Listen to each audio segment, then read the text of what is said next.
Dunia media sosial banyak dipakai oleh kuasa kegelapan, banyak dipakai juga oleh hal-hal yang negatif. Tetapi kenapa justru para hamba-hamba Tuhan banyak yang memusuhi, mendiskreditkan media sosial, memandang negatif dunia sosial? Di luar sana, dunia kuasa kegelapan menggunakan sarana ini untuk menyeret setiap orang-orang percaya agar dia terseret dengan gaya hidup dari dunia ini.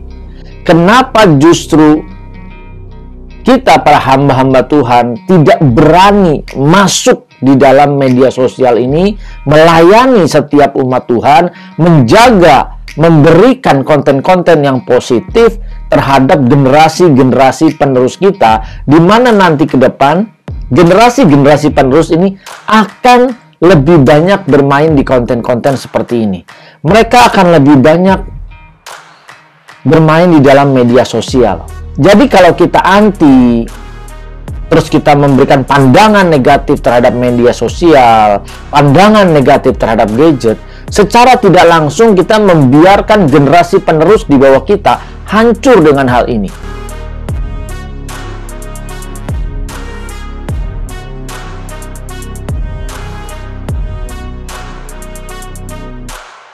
Shalom Bapak Ibu Saudara yang dikasihi Tuhan. Kita berjumpa kembali saat ini bersama dengan saya Bu Yongko Saputra di channel CPS Television.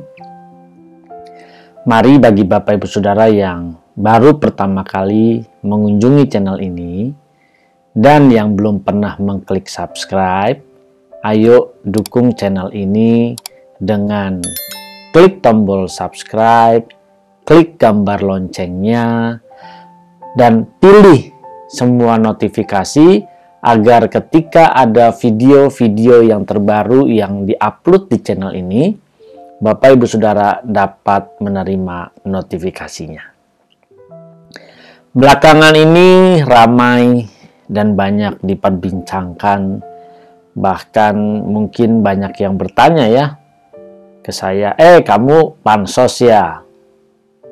Pak, Bu, ingat, apa yang saya ceritakan bukan ikut-ikutan orang lain yang mungkin sedang viral pembahasannya, tetapi apa yang saya utarakan adalah yang menjadi kenyataan, yang saya lihat, saya amati, bahkan saya alami.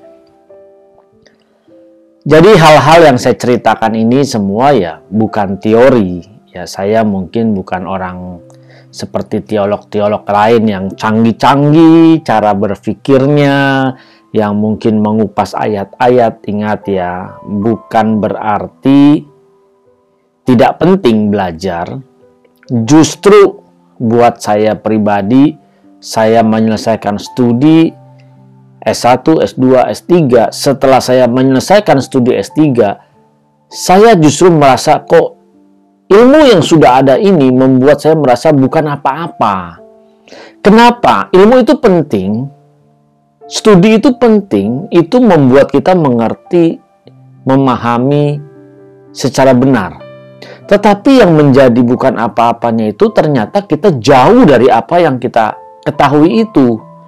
Justru kita harus berjuang, berusaha bagaimana teori yang begitu besar harus bisa diimplementasikan, diaplikasikan dalam kehidupan nyata.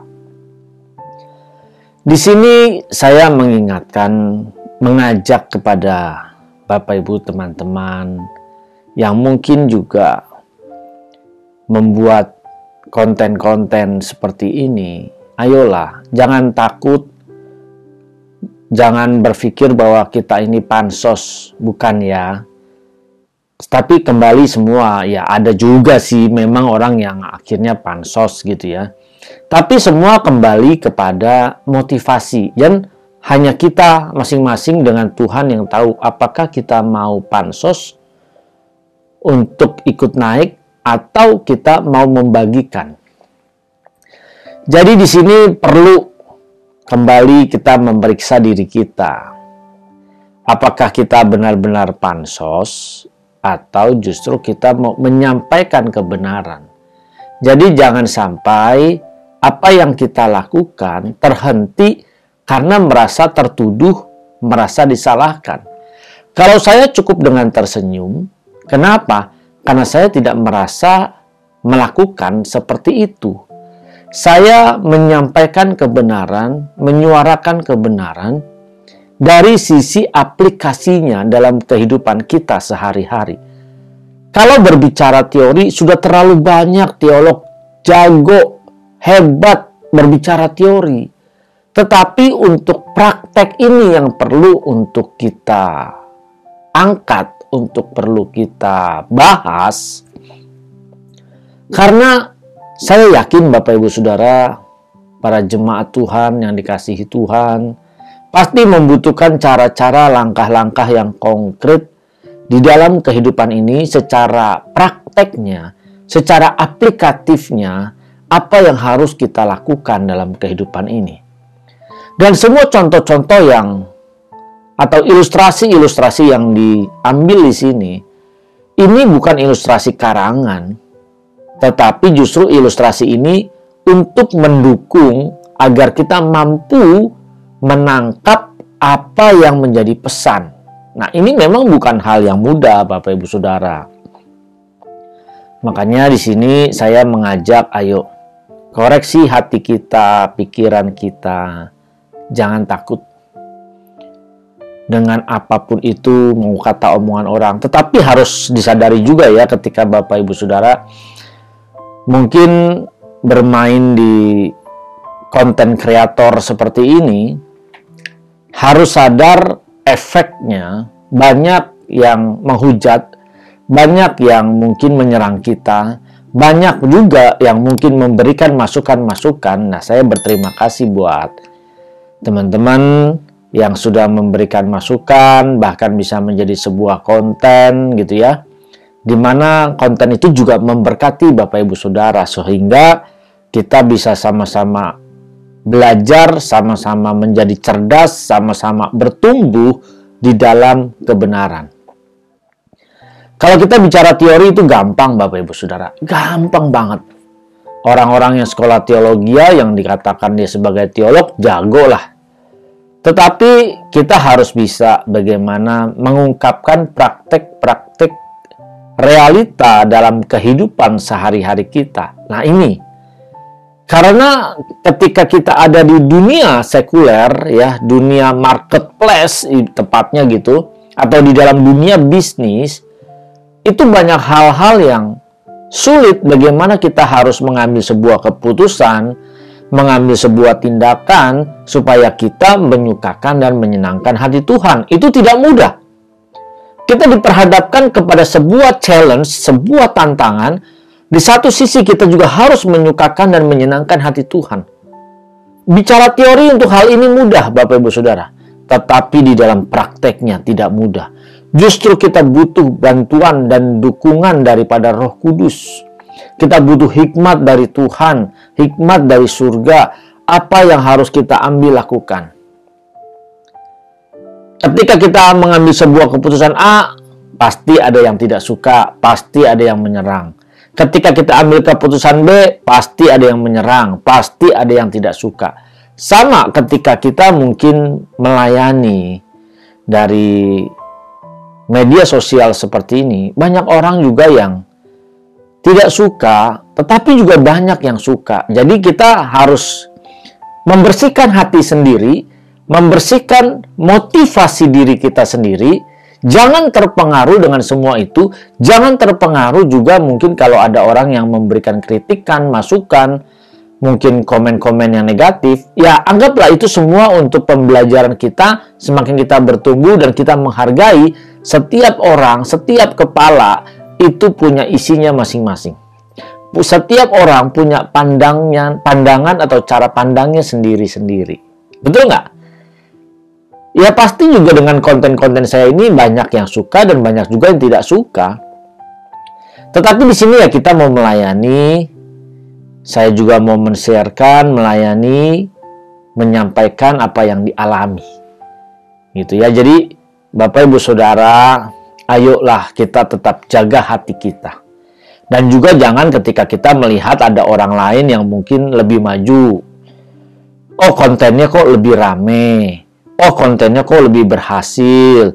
Jangan kita lalu cepat membuat atau mengutarakan perkataan-perkataan yang negatif, atau mungkin juga kita mengutarakan isi hati kita, pikiran kita yang negatif tentang dia, pandangan-pandangan negatif kita. Jangan. Karena kita tidak tahu hatinya seperti apa. Ya, kita harus berpikir positif. Dan kita mendukung. Jadi ingat Bapak Ibu Saudara, ini hal yang penting, apalagi melayani di dalam dunia media sosial seperti ini. Dunia media sosial banyak dipakai oleh kuasa kegelapan. Banyak dipakai juga oleh hal-hal yang negatif. Tetapi kenapa justru para hamba-hamba Tuhan banyak yang memusuhi, mendiskreditkan media sosial, memandang negatif dunia sosial?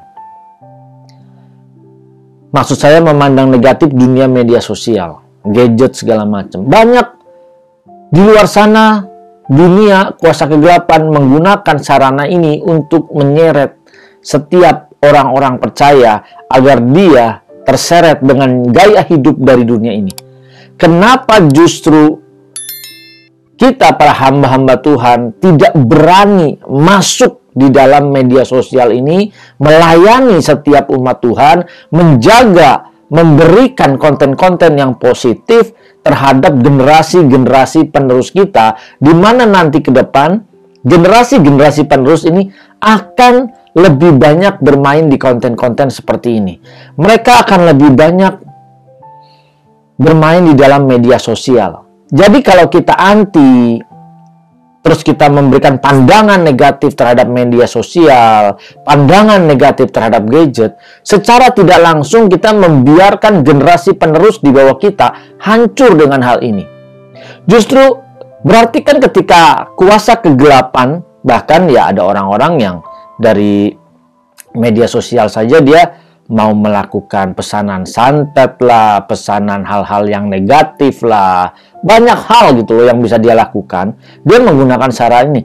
Kenapa justru kita yang mengerti kebenaran harus menghindarinya, mengajak generasi penerus kita untuk menjauhi atau memusuhi gadget?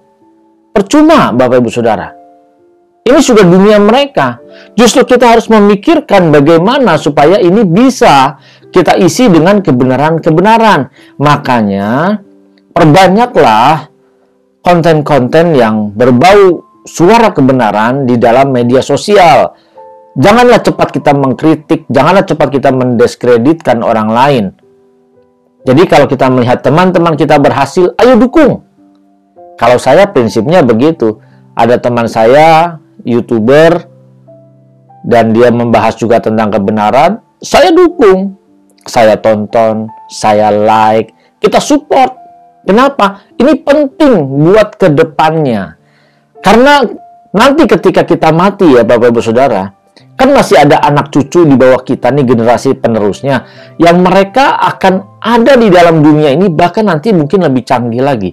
Jadi kita tidak boleh mendiskreditkan, hati-hati.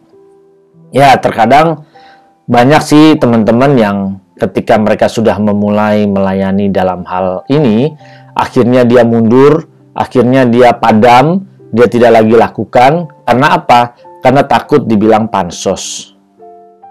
Takut dibilang, oh cari panggung, oh cari nama. Ingat ya, belum tentu semua yang ada bermain dengan konten kreator seperti ini, mereka cari panggung atau cari nama. Bukan. Bahkan saya mengajak kepada Bapak Ibu teman-teman sejawat, ciptakan kesempatan. Ya, saya hanya mengajak ciptakan kesempatan. Nanti saya akan bahas di konten-konten saya berikutnya. Karena apa yang saya lakukan saat ini bukan setahun 2 tahun ya. Ini memang sudah lama sekali. Justru disinilah kita belajar berbagi, disinilah kita belajar bercerita, disinilah kita belajar men-sharingkan hidup kita. Jadi sampaikan apa yang ada itu yang kita alami, perjalanan hidup kita sehari-hari bersama dengan Tuhan. Sampaikan itu dari sudut pandang yang positif, bukan dari sudut pandang yang negatif. Mari, Bapak Ibu Saudara, jangan takut kalau kamu dibilang pansos, jangan takut kalau kamu melakukan kebaikan. Yang paling penting, periksa hatimu, periksa motivasi kita, dan berusaha untuk selalu menyukakan dan menyenangkan hati Tuhan, maksimalkan semua potensi yang kita miliki, maksimalkan waktu yang tersisa yang kita miliki dalam hidup ini. Jangan mau dihambat dengan apapun juga. Ingat, kuasa kegelapan pun bisa memakai untuk menghambat Bapak Ibu Saudara untuk tidak melakukan atau tidak membawa dampak bagi kehidupan kita, dimanapun juga berada. Mari, Bapak Ibu Saudara yang diberkati, jangan lupa berikan tanda like. Nah, ada juga nih orang bilang, oh itu orang masih gila hormat dengan minta like. Salah ya Bapak Ibu Saudara. Itu hanya orang-orang yang picik, kalau saya bilang. Dengan memberikan like itu sebenarnya kita mendukung channel ini, karena ketika kita memberikan like maka channel ini akan terus naik, maka ratingnya akan ada di atas dan banyak orang yang melihat, lalu juga banyak orang-orang yang mungkin akan diberkati karena melihat kita muncul ada di atas. Nah, itulah salah satu cara untuk mendukung, bukannya karena mau dihormati dengan berikan like, kalau nggak di like lalu tidak dihormati. Nah, ada yang berbicara seperti ini cara pandang yang salah. Ya, Bapak Ibu Saudara, jangan lupa juga yang baru pertama kali. Ayo dukunglah. Kita sama-sama belajar, men-sharingkan, berjalanan bersama dengan Tuhan setiap saat, setiap waktu. Bagi yang baru pertama kali, jangan lupa berikan tanda subscribe, diklik tanda subscribe-nya, lalu klik juga gambar loncengnya, aktifkan semua notifikasi. Ayo kita belajar bersama, berjalan bersama Tuhan bersama, berubah menjadi serupa Kristus dimanapun berada saat ini sampai kita nanti pulang di langit yang baru dan bumi yang baru. Tuhan memberkati, salam transformasi.